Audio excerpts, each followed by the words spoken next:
Welcome to the Beyond Uniform Transition Talks, where we honor the stories behind the service. Here's your host, Renea Jones-Hudson, retired Army captain, international best-selling author, speaker, and fierce advocate for women redefining life after the uniform. With 21 years of service and a heart for healing, she's here to remind you, you're seen, you're supported, and you're not alone. Let's dive in. Hello, and welcome to Living Unapologetically Beyond the Uniform. I'm your host, Renea Jones-Hudson, and I am so excited to have you here with me today. This podcast inspires and empowers veterans, especially women, to embrace their next chapter with confidence, purpose, and resilience. Today, I am thrilled to introduce my guest, the incredible Charmaine Turner. Charmaine is a certified life, health, and corporate wellness coach. She's also a speaker and an author.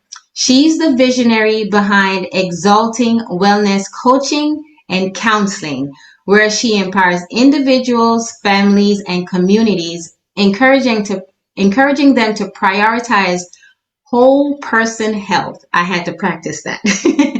Her work focuses on resilience, balance, and redefining wellness for sustainable success. Charmaine is also passionate about challenging the outdated perceptions of disability and helping people push beyond those labels to discover their strengths. I know her insights will leave you feeling inspired and ready to act in your own life. So Charmaine, welcome to the show. Thank you. I'm excited to be here. Thank you so much. I'm so happy you're here. All right. So before we dive in, tell us a little bit about yourself, about your background, because most the guests that I bring on, I try to bring on female veterans. So I want our audience to know that you are a veteran. So give us a little bit about who you are and what you do. Absolutely. Again, thank you for inviting me. Yeah.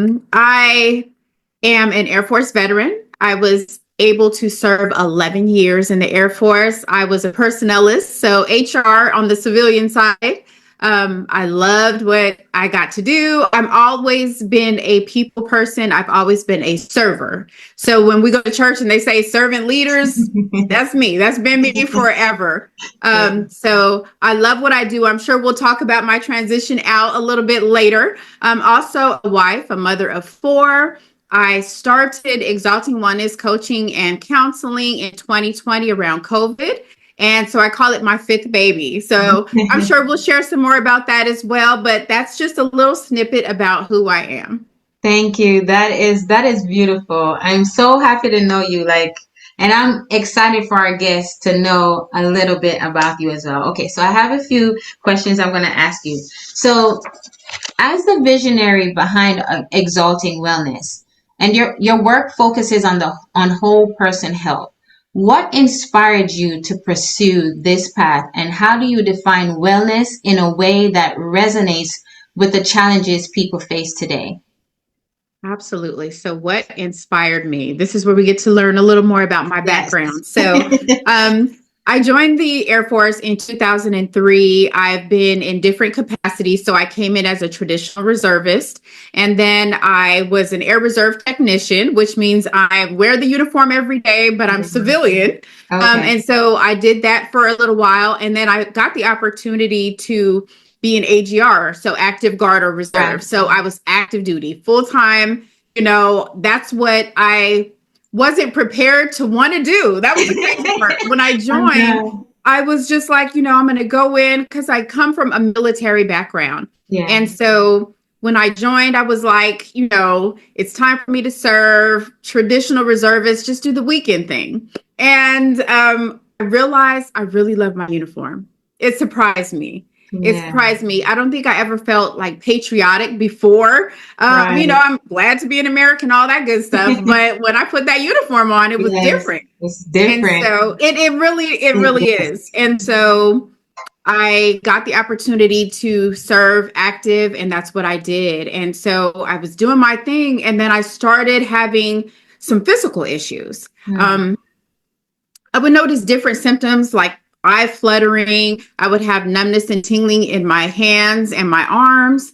I would go to the doctor and they'd be like, here's Motrin. You know how Yep. the military does. Here's some Motrin. And so they would just tell me different things around the symptoms. So for Right. instance, with my eye fluttering, maybe you're not getting enough rest. You know, you need to get more sleep. So they gave me a muscle relaxer to help me sleep. Okay. Maybe you have carpal tunnel. So they would give me braces for my hands and my, my forearms. Mhm. But no one ever really dug deeper. Yeah. And so the symptoms progressively got worse. I would have numbness and tingling on the left side of my face. I would have pain and tingling in my feet and my legs. Wow. And again, they just kind of brushed things off. I would have migraines. This was probably the most debilitating part of my journey in the beginning. I would have migraine headaches that would just take me away from work. If anyone is a migraine sufferer, you can't sit at the computer, right? And the light is going to get you, the noise is going to get you, all of those things. And so I would have to go to the emergency room for treatment. And it got to the point where I was going like 3 or 4 times a month. Wow. Yeah. It was truly debilitating. Yeah. Right. Especially, as a veteran, you have to be there. You have to serve. You have things that you have to do. You have troops that are looking towards you. You all of that. You still got to soldier on. That's it. Yeah. And so I tried to do that for probably 1.5 years. And then when I moved to a different base, I had a doctor who said, I'm seeing you too frequently. And so we need to do some testing. Yeah. And so that is really what started my wellness journey. I didn't realize that's what was happening. Yeah. But God had a plan. And so I was able to be seen by a neurologist and found out that I had multiple sclerosis. That was my diagnosis. Yeah. And that's a life-altering type thing. It's not, people, they can get diabetes or, different things. And it's like, okay, I can handle this. But multiple sclerosis is something that does not have a cure, that is very unpredictable. And inevitably, they said that I couldn't stay. And so they medically retired me. Oh, okay. And so that also, and I know we're going to talk a little bit about mental health, but that was also one time where I was like, okay, this is something serious. So we'll talk about that in a bit, but that started my journey because I didn't want to take medication. I'm not a medication person. Yeah. If I can do something naturally, holistically, that's what I'm going to do. Yeah. And that started that. Yeah. While you were talking, it reminded me of when I got diagnosed with ulcerative colitis. Mm-hmm. It was kind of the same. But you know what? You said something about the mental health. I never really paid attention to it then. That my mental health was really low, but that wasn't something like now it's people are, organizations, society, they're now more aware of the effects, that mental health, stressors can have on you. But it literally just hit me when you said that I'm looking at myself in the hospital when I got diagnosed with that condition, and my mental health was at all-time low at that point too. Wow. Well, we're here today and things happen for us, not to us, right? Mm-hmm. Yeah. All right. So as a certified life, health, and corporate wellness coach, you work with individuals and organizations to prioritize well-being. Mm-hmm. What are some of the most common barriers you see when it comes to people embracing sustainable lifestyle changes, and how do you help them overcome those barriers? It's funny that you say that because we have a culture that is very unhealthy. No one wants to identify that. We see all of the fun and travel and food and drinks and cigars on social media. We see these things as if, life is just great, but no one talks about what's really happening. Yes. And I think culture is a big thing. We used to do it for the culture and do it for the gram. Don't do it for your health. That's do it for your health. Do it for your future. Do it for your family, because that life, You should not be about that life. That'll burn you out too. Yeah. Yes. Yeah. And then I also think in black and brown communities as well. And not intentionally, it's just our history. Yes. And I say black and brown because it's not just us. It is the brown community, Hispanic, like the whole range. We've had to overcome living in a place of lack. We had to overcome, you don't know where your next meal is going to come from. Right. So you raise your children to clean your plate. Yeah. And don't waste anything, know. And so, right. I know, I know your background, So that's how we are raised. That's what we're taught. But so many of us now, we're not in a place of lack. We are actually living in a place of abundance. Yes. And so now it's overeating and overdoing, overindulging. Yeah. And so those are two areas that are very prevalent from what I see. Yeah. And when I go into workplaces and organizations, we have to work on that mindset. We have to work on, undoing those habits and the things that you're taught. And, I grew up like this. I get it. But let's change how you're going to move forward. Yeah. Let's change how you're going to raise your children or your grandchildren. Yeah. Let's change how you live, So it really is a mindset thing. Yeah. And that change is not easy, and I think what a lot of us have to recognize is that it is a process, just like anything else. You're talking about at the point that you are in your life when you decide to change, you're talking about undoing a whole lot, right? So your whole life, your whole childhood. Yes. The thing is, that's why you need coaches. That's why you need therapists, because you cannot do it by yourself. You cannot do it alone. So, kudos to you for continuing to serve. Yes. Just a different uniform now. I know, right? I love this one though. Me too. Like me too. I love that. Oh my goodness. Okay, so one of your signature talks is titled Strength Beyond Limits. So it says, don't let a label define you. I love that too. Like, we were talking about that before. But can you share a time when you had to overcome a label or limitation and how that shaped your approach to coaching and empowerment? Yes. I will continue my story here after my diagnosis, because up until then, I was just like everyone else. I was also the person while serving, I never failed a fit test. I would get over 90s. I didn't get my 100, but I got over 90s. And so I've been Airman of the Year, NCO of the Year, Volunteer I've done all of those things. Yeah. So to go from, as my friend Kim would say, the golden child, that's how she dubbed me when I was in the military, to now I'm on my way out the door. Mm-hmm. It was traumatic. It was trauma. And we talked about mental health. You don't realize it until you have time to sit in that quiet space, really be honest with yourself. Yes. And I did struggle with depression. I struggled for about 6 to 8 months after my diagnosis because I wanted to be in my uniform. You labeled me as disabled.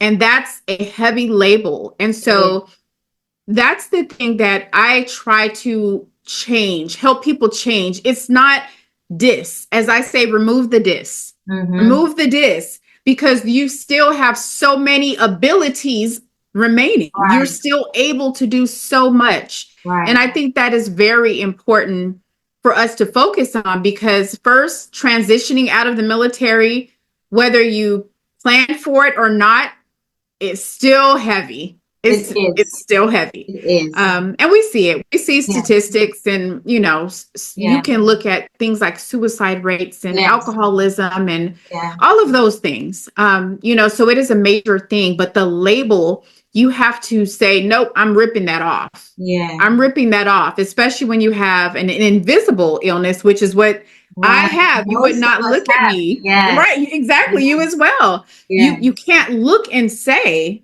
oh yeah, she has multiple sclerosis. Yes. Or, ulcerative colitis or IBS or Yeah. There's depression no or sign. lupus.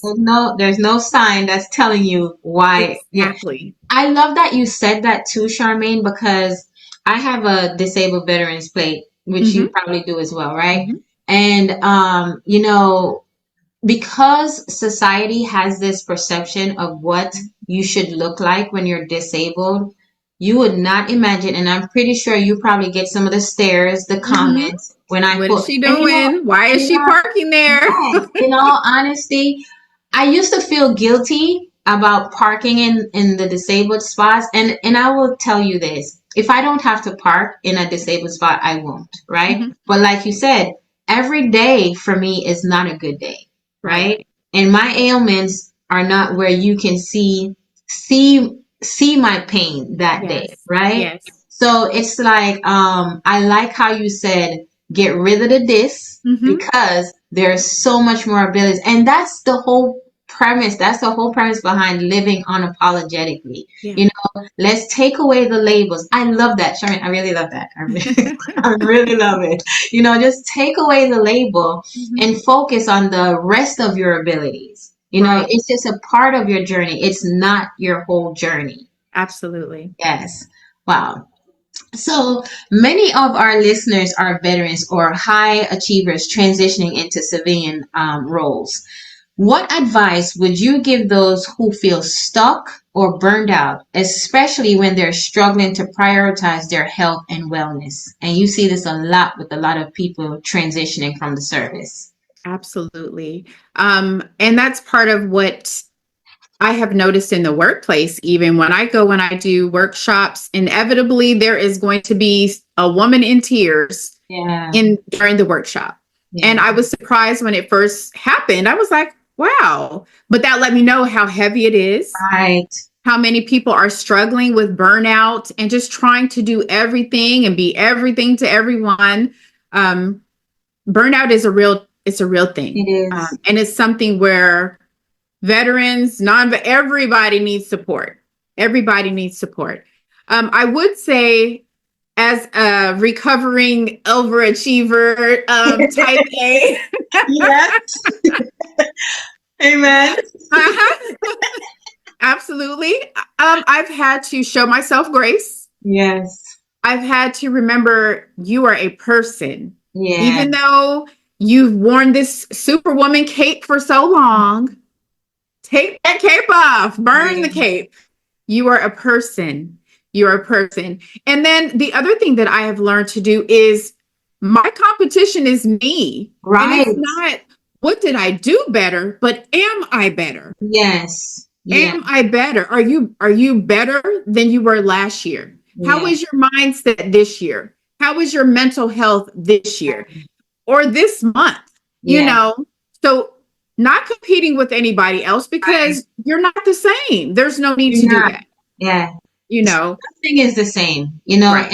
and like I always say, when you add the element of veteran onto it, I am really not competing with you. I'm really trying. I am really, I'm listening to my body today. Is my knees gonna give me leeway today? Is my back gonna, can I do what I need to do today? And not to, with all the external things, we still have to wife, we still have to mother, we still have to serve in our immediate environment. So, I'm really happy you said that because a lot of times I feel like that's the disconnect when we go into those civilian workplace. Yes. It's like they don't understand, like, and I say they loosely. I'm not, it's a misconception that I'm trying to be better or I'm trying to do, and I have not gone back into the traditional workforce, but I've seen that just in me being an entrepreneur. I am struggling to figure this thing out. I just look good doing it. Okay? Right. Because thank goodness for that part. yeah, military teaches us mission first, adapt, overcome, figure it out. So I don't have that immediate, reaction to freak out like, oh my God, I can't do this. That's not our immediate. We have to sit back and think about this thing and move forward. So yes, it's a lot of growing pains for transitioning service members. So thank you for sharing that. All right, so you emphasize resilience and balance in high demand roles, right?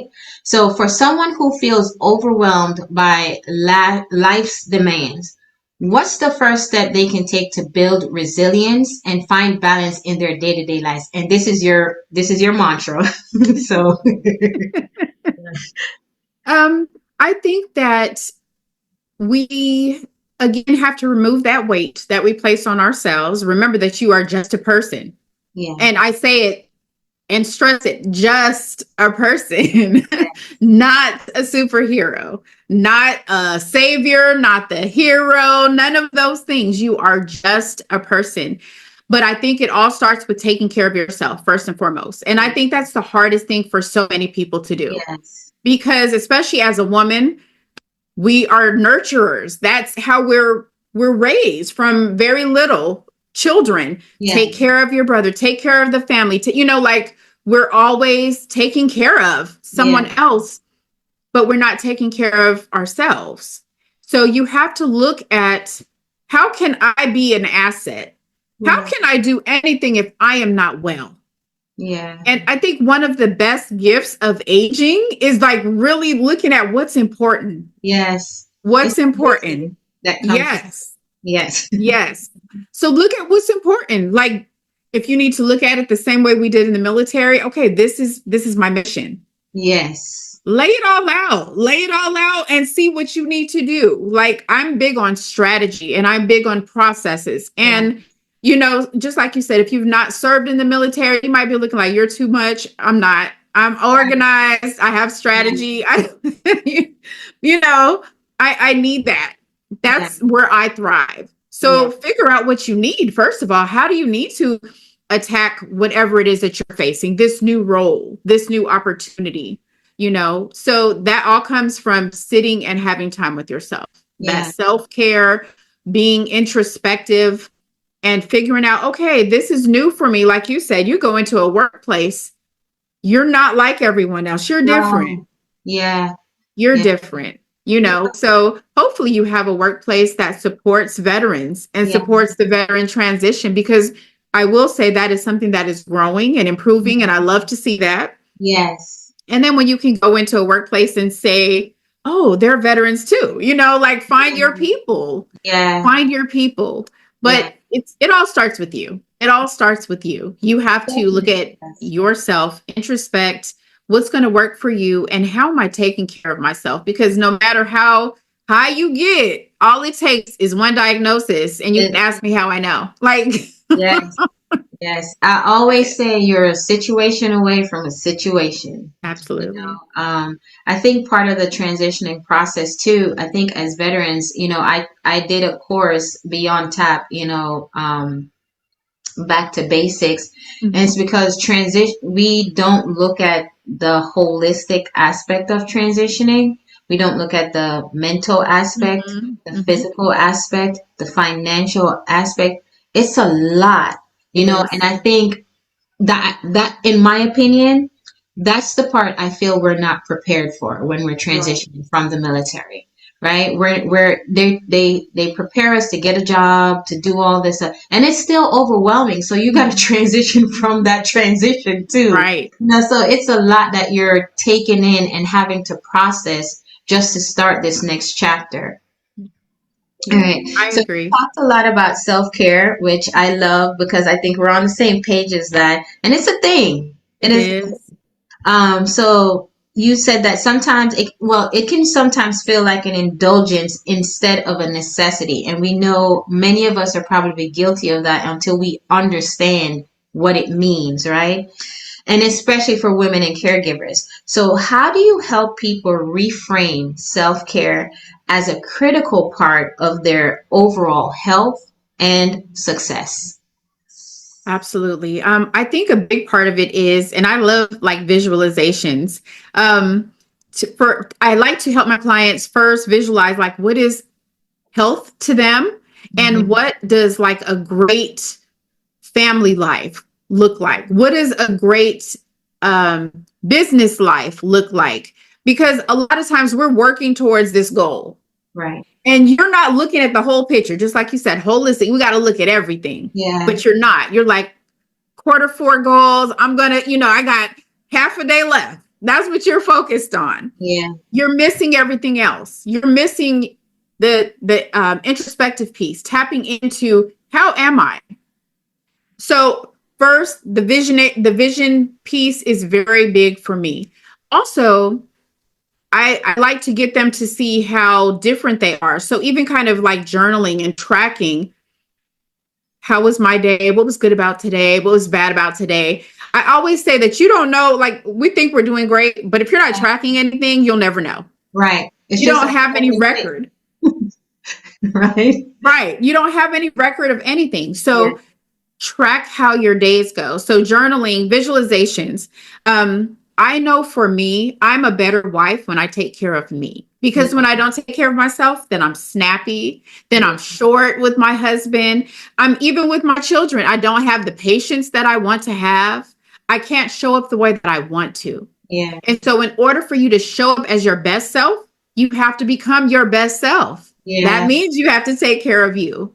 Yeah. And so that's really what I help them to see. So it's a lot of inside work.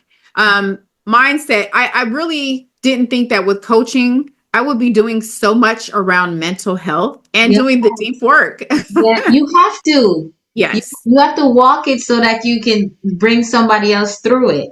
Absolutely. Yeah. And so much of coaching, as far as just the ideology of things, the way different programs and theories are set up, they're all based off of psychology. So when you do that work for yourself as a coach, then you know how to present your services and offerings to your clients. You know the journey that you have to help them walk. If you're a good coach and you're investing in yourself, you have to do that, because you have to help them see this is where you are. And you might think this is healthy. It's not, but you think it's healthy because you've been here for so long. Right. You've been in a space that is not healthy. Yeah. You've been operating from a deficit. Yeah. They've normalized it. Absolutely. So that's part of the journey. We just got to walk through the journey so that you can see this is where you are and this is where you want to be. Now, how do we get there? Yeah. So, yeah. I liken it to, in the military, we have our short-term, midterm, long-term goals. I think when we get out, we don't really use those concepts that we learn. We don't apply them to our life, but they do carry over. But because the military is just so one, like you're wearing a uniform, you know the mission, you know what needs to be done, who's going to be there to support you. When you come out, it's like all of that. It's like you literally just dropped a bag and moved on, not recognizing that you have all the tools anyway. You still have all those tools, right?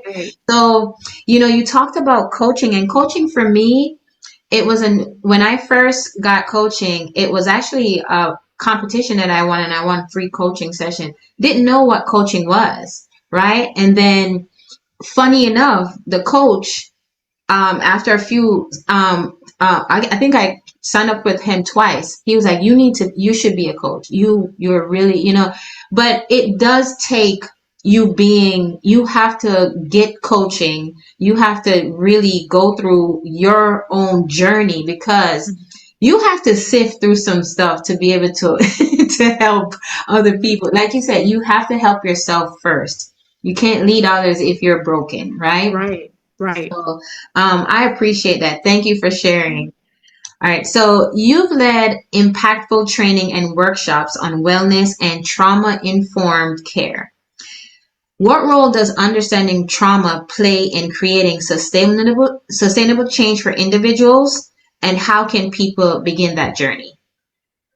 I think that people sometimes look at trauma at a smaller scope. You don't really realize what trauma is, and the impact that it can make. So when we think of trauma, a lot of times you might think of something big, like some kind of shooting or some natural type of disaster. Or if you think about your childhood, something horrible happening as a child.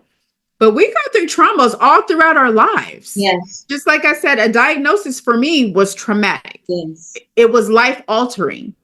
And it was something that I could not just navigate on my own. Right. And I think that that's the biggest thing that I would say. You're going to go through different traumas in life. The death of a parent, the death of a child or a spouse, that's traumatic. You can have something like, of course, like sexual assault or some kind of physical, Right. physical attack. All of those kind of things. We're navigating life, going to work, and expected to leave life at the door. Right. Well, life is going to seep in. Yes. It's going to seep in. And so, like I said, when I started doing the workshops and I would talk about different things, I love the fact that I can create a safe space for people to be honest, open, and emotional in the workplace, which is, I feel like everyone needs to get there at some point.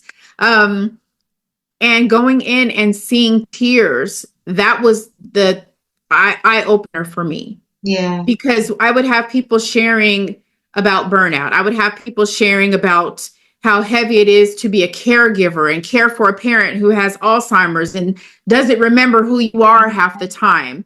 Yet you have to come to work and not make a mistake, not miss the beat. Yeah. So different things like that. And then people would come in and I was diagnosed with this and I was diagnosed with that, but I need this job. Right.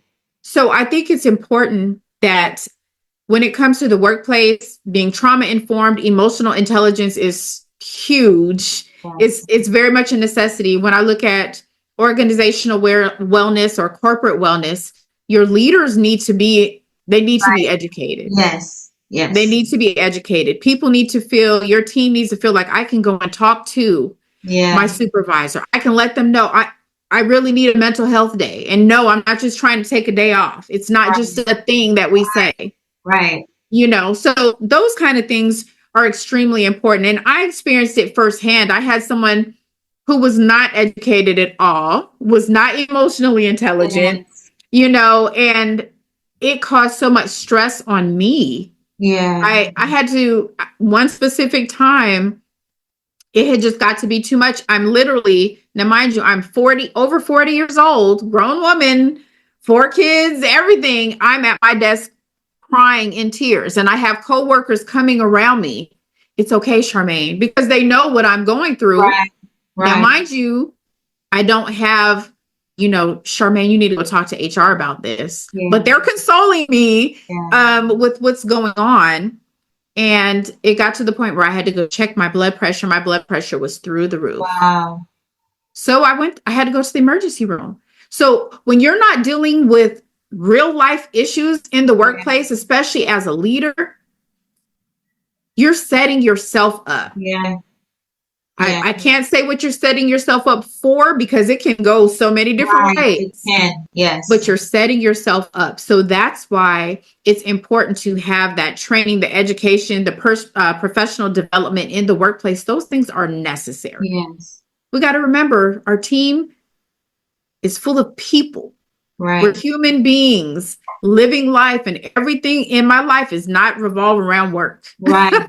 Right. So those are some of the things that I have observed, and I'm very passionate about educating because it's necessary. I do feel like we can have not only healthy families and communities, but healthy workplaces. Yes. Yes, we can. It's a choice, we choose our hard or we choose our easy.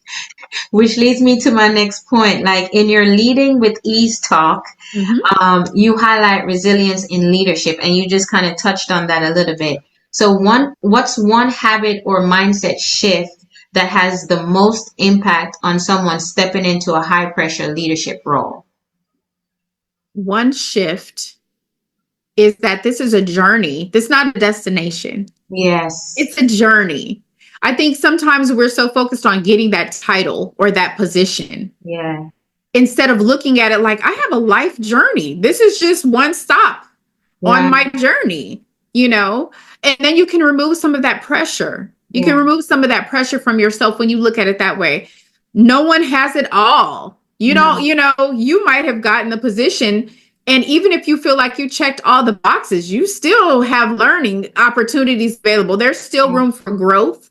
There's still room, to to make positive impact. There is room for you to grow further than where you are. So looking at it as a journey and not a destination, I think is tremendous, because when you're looking at a journey, I might start off here feeling I have everything. Yeah. And then as I go, oh, I forgot such and such. Oh, I don't have such and such. Yeah. Just think about when you take a trip. Yeah. Babe, are you packed? You got all your stuff? Yeah. Yep, I got all my stuff. And inevitably you get there. I don't have my charger. Yeah. I left my charger at the house. Yeah. I don't have toothpaste. Yeah. You know, so when you look at it as a journey and not, I made it. No. Yeah. No. On a journey, you're going to need different tools. Yeah. And so I always tell, you know, whether I'm speaking in a workshop or working with a client, build your toolbox, your toolbox. What else needs to go in there? I need to work on my patience. Yeah. I need to focus on purpose. Yeah. Okay. There was a curveball thrown at me. I need to figure out how I can bounce back from that curve. Yeah. So load that toolbox. Yeah. On your journey, because it's a journey. It's not just the destination. It's not just the title. It's a journey. So we can all improve and grow and change and evolve, especially when you have a loaded toolkit, a toolbox. Yeah. I love that. I love that. It's a journey. A lot of the times when I do make posts on, when I do post on social, that's one of my things, embrace the journey. And that's, you know, many times when I post, it's a note to myself. Sometimes I even title it Note to Self, because sometimes the notes to ourselves is also what somebody might need to hear at that time, right? Right. But those notes are to myself, you know. Embrace the journey is one of them, because like you were saying, you know, type A, used to maxing everything in the military. You're used to being the golden child, and then you come out. That's another trauma that you deal with, a transition. So, yes, the journey is beautiful, and just know that you may have to stop to get another tool along the way. You know, you just got to be open to that, you know. So, all right. So I love that. So as an author, speaker, and coach, you've touched many lives. You've touched my life. You pour into me all the time. I know it, and I love it. You know, thank you. What's one piece of advice you've shared that has had the greatest impact on your clients and audiences? One piece of advice. I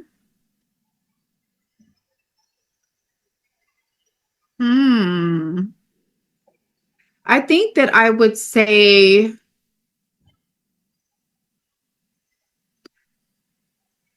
you're a work in progress. Yeah. You're a work in progress. Just like you said, being dubbed the golden child when I was in the military, you know, I was striving to be the best of the best of the best of the best.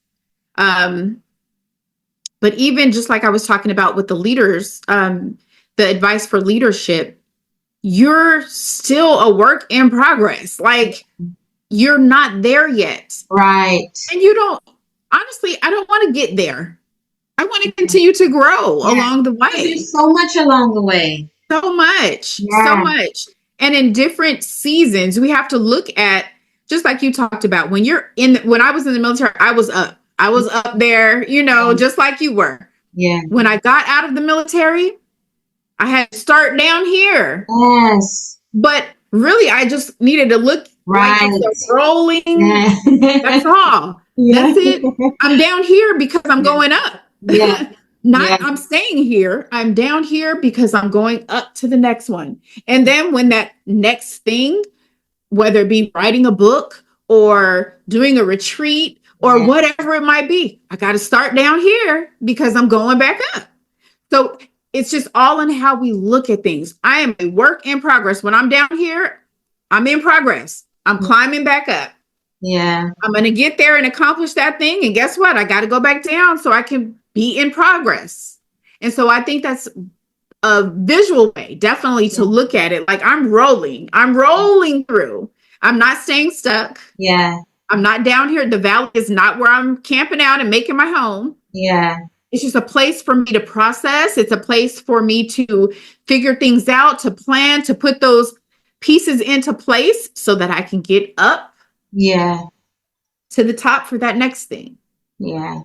One other thing I would like to, like, you said you're a work in progress, but Mm-hmm. even in your title, you can do that with ease. It doesn't mean Yes. that it's going to be easy. It's just you're going to understand that I'm here, I'm on the low end, Mm-hmm. but it doesn't have to be hard either. Right. You know, if you open up to what's possible, then you'll find an easier way to do it, or you can still embrace the hard with ease. I know that sounds crazy, but we're I practicing understand. every day. Yeah, we're practicing it every day, and that's what good coaches do. You figure out, what works, so you can impart on the people that you're leading or serving. So, thank you for sharing. I'm so happy. I'm really happy that you're here today. All right. What would you say to someone who feels like they've tried and failed to make changes in their life?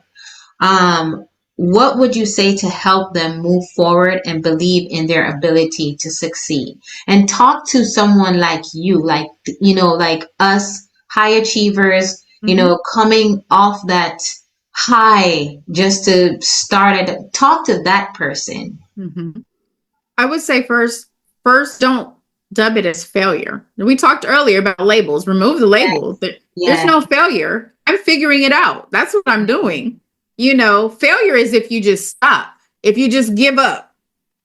But that's not what you're doing. Again, as we're talking about a journey, the process. Yeah. This is all parts of learning. I remember when I first started my business. Now, this isn't my first business. My first business was a boutique. Yeah. I had a boutique, brick and mortar, loved it. I always say that my boutique prepared me to coach, because women, when you build trust, they're going to come in and tell you everything. They're going to come and talk about menopause and weight and divorce and everything. Yeah. And so it was a great training ground for me, so to speak. Yeah. It also helped me just get my feet wet when it came to business and understanding the range of things that go into business. Now, my body started shutting down on me, which is part of the reason why I had to close my boutique. Mm-hmm. Now, I didn't show myself grace. I felt like I failed when I had to close my doors. It hurt. Again, another trauma. It hurt so much. Again, another bout of depression. Like, dang, like you did so well in the military. Yeah. Health snatched that. You started your boutique and the boutique was great, got awards, all of that good stuff. Health snatched that. I was like, how am I going to be able to be successful in my life? My definition of successful in my life, navigating this chronic illness. Yeah. And so that's where I had to take that time to sit with myself and say, okay, let's figure this out. Yeah. And that's where I embraced ease. That's really where it started, because everything doesn't have to be hard. Success doesn't have to be hard. You can pursue that success and do it with ease if you have the right mindset, the right strategies in place. And that's what I had to work on. Yeah. So I was able to look back and say, no, not a failure. It was experience. You're gaining experience along the way. How do you know if it's for you or if that's your thing? You got to say, did I do really well here? Right. Or was it a challenge for me? And even if you did really well, was it stressful? Yeah. Were you burning yourself out? That's not ease. Right. So that's where you want to look at embracing that ease in your journey. And you can apply that to everything, not just business. Yeah. But you have to look at life differently. So it's not failure. Yeah. I'm gaining experience. This is a learning experience for me. It might be a costly learning experience, but it's a learning experience, no doubt. So it's the mindset. You have to change your perspective, change the way that you look at things, change the way you speak. Right. All of those things are so important because nothing is going to be easy. Yeah. But you can do it with ease. So. Yes, you can. Yes, you can. As you were talking, I was thinking that too. A lot of times, like, if you and I both have a chronic illness, and it's almost like we separate the illness from what we're doing every day. So when we do get a flare, we're like, it takes us out. because we didn't prepare for it. And that's where the ease and the grace, because truth be told, when we get a flare, it's because our body is saying, hey, you're doing too much right now.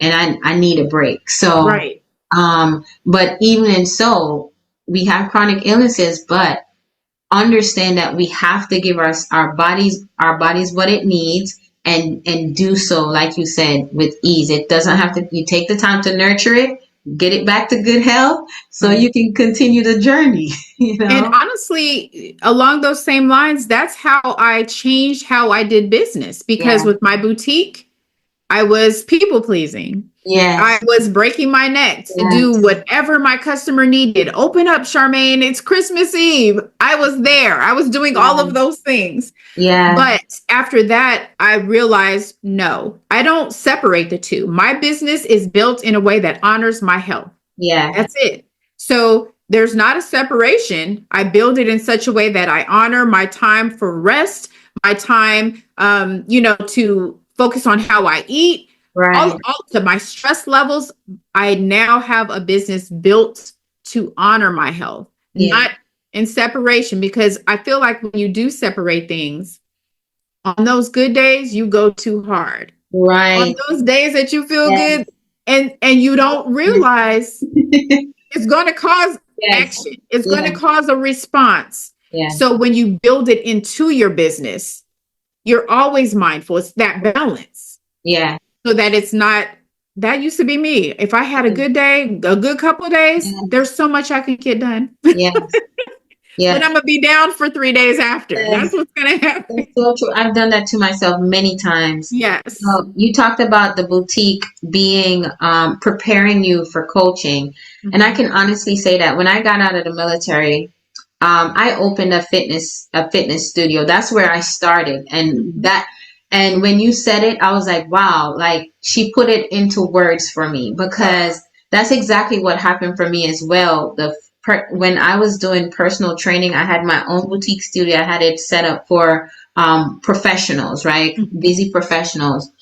And that's what kind of, like you said, they'll come and tell you everything, and you're listening, you're learning. And I actually learned a lot from those, because a lot of them were those clients, because a lot of them were business owners, and or they've been in business for a long time, or in the work environment for a long time. I got out of the military and I just opened up a studio. I learned about business doing that, Yeah. So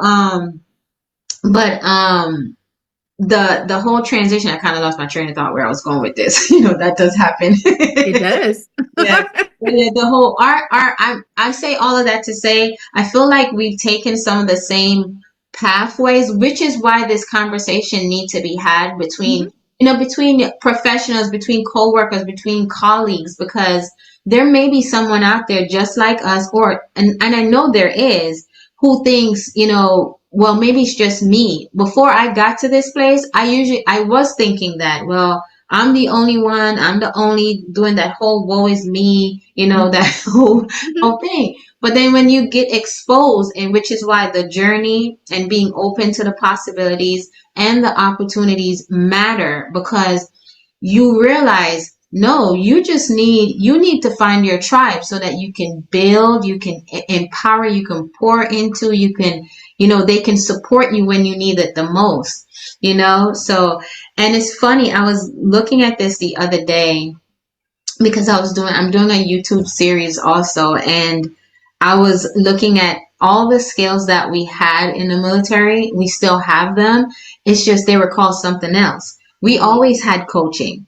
Our seniors, our first line supervisor. Yeah, absolutely. We always had coaching. We've always spoken in public. If you were a leader, you had to talk to your platoon, you had to talk to your company, so it's like understanding what we're bringing over, what we're bringing to the table, and just owning that, being comfortable with that on this side of the fence. It's not the uniform. Take the uniform off. We're serving in another capacity. Absolutely. So, yes. I say demilitarize it. That's what you have to do. Yeah. That's it. Yeah.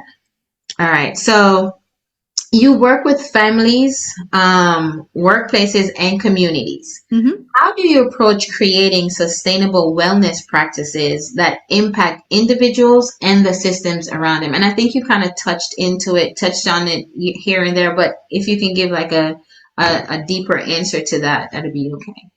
Absolutely. One of the things that is important to me, I am a lifetime learner. That's going to be me forever. If I don't have to pay for it or get some student loans, I'm going to do it. Know that. Yeah. And that was a big part of the reason why I pursued my master's in public health with a concentration in community health education. I learned from my boutique, yes, you're smart, you have skills, but you need to get the education and training on business. You do. Yes. You need to have that understanding. Now, mind you, I have a bachelor's degree in management. I have like I said, my master's in public health, and I had to go back and forth with which area of expertise do you want to lean into? Right. And public health came around the same time as COVID, when we were shut down. Right. And I saw so many people with pre-existing conditions who lost their lives. It touched me in a different way, because first I felt very blessed that I was healthy, right? That I focused on my health, and I took it seriously. Yeah. Whereas a lot of peers, I can just say my peers, my community, I'm from the South. Yeah. Nobody cares. They're not concerned about eating healthy.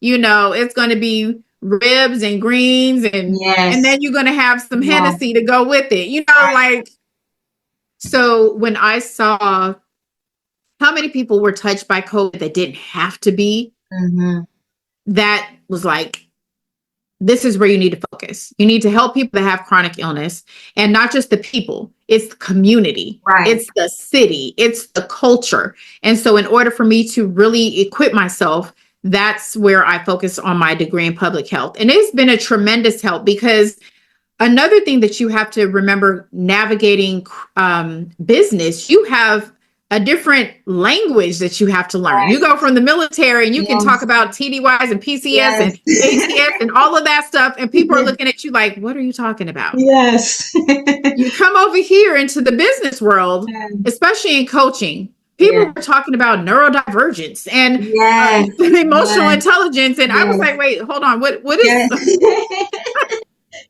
is this? You're like, okay, should I know this? Exactly. So once I realized, no, you should not know this. This is new to you. This is a new journey. Yes. You know, I had to invest. And I think that's one of the things that I would say to any new employee or new entrepreneur. Yes. You have to invest in you. You have to invest in your knowledge, in your training. You have to invest, because I feel like a lot of times people, just like you said, I got out of the military and I just went into business. Yep. Guess who else got out of the military and just went into business? I didn't do any research. I didn't contact the SBA. I didn't do anything. A whole studio. That's it.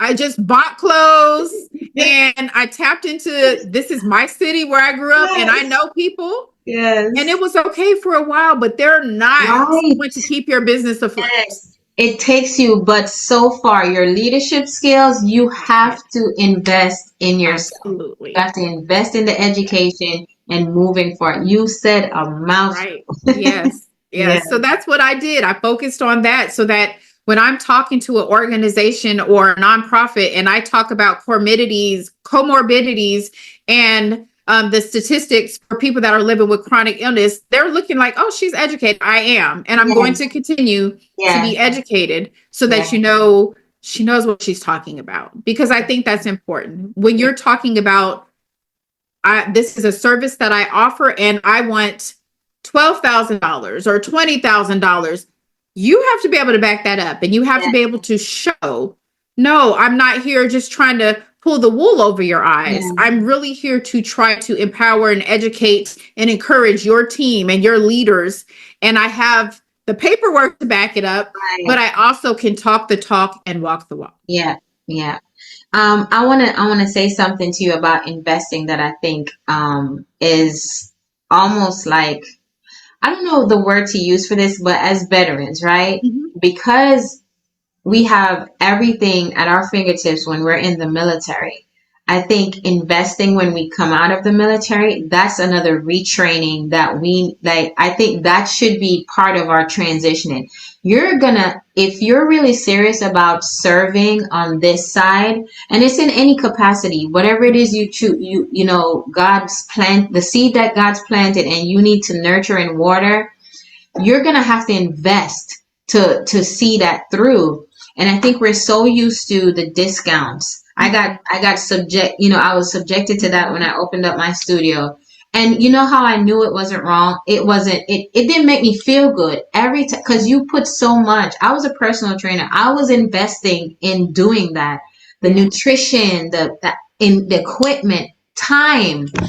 And to have someone say, "Oh, can I get a discount?" Mhm. Every time, So I think as veterans, we also have an aversion to invest in, because we feel that everything should come to us. And it's not a knock. It's just Right. something we have to unlearn or understand. Like, you have to, we say pay to play. You Mhm. do. You have to put something, you got to put some skin in the game so that you can, be a better version of yourself, a better leader, a better servant, and be able to add the value that God has planted in you. Because that's another thing. A Right. lot of us, we have it, and I struggled with this for a while, Charmaine, Mhm. like the whole coaching and then finding my niche. My niche are female veterans.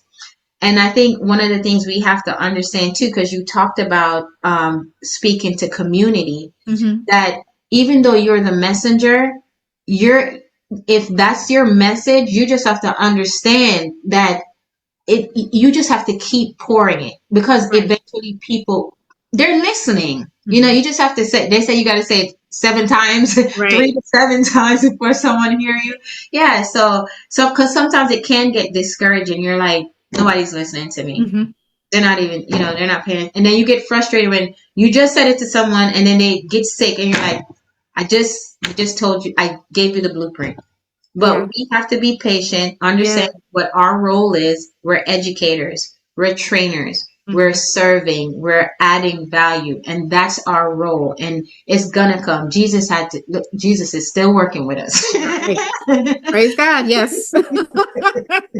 Yes. Yeah. Well, look, and a reminder that I like to give is we see commercials Yes. 12 times a day. I have a 9-year-old daughter who knows the Wegovy chant that comes on TV. She's like, Wegovy. And I'm like, listen, we don't need to be talking about Wegovy. We're good.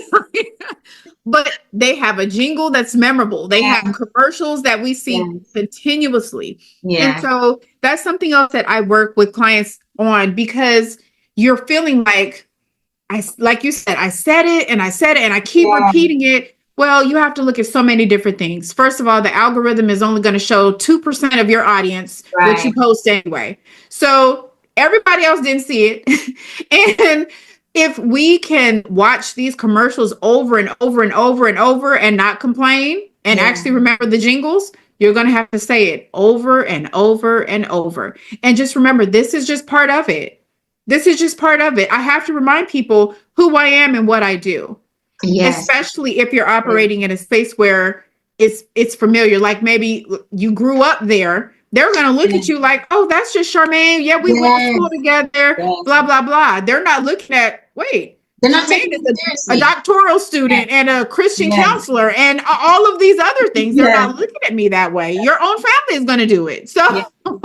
Yes. you know, keep talking, just like you said, keep speaking, Yeah. because the moment you get quiet, someone's gonna say, hey, I haven't heard anything from you. Yes. I Yes. haven't seen you post lately. So Yes. that lets you know they're watching, they're listening. They might not comment, they might not like, but Yes. they're watching.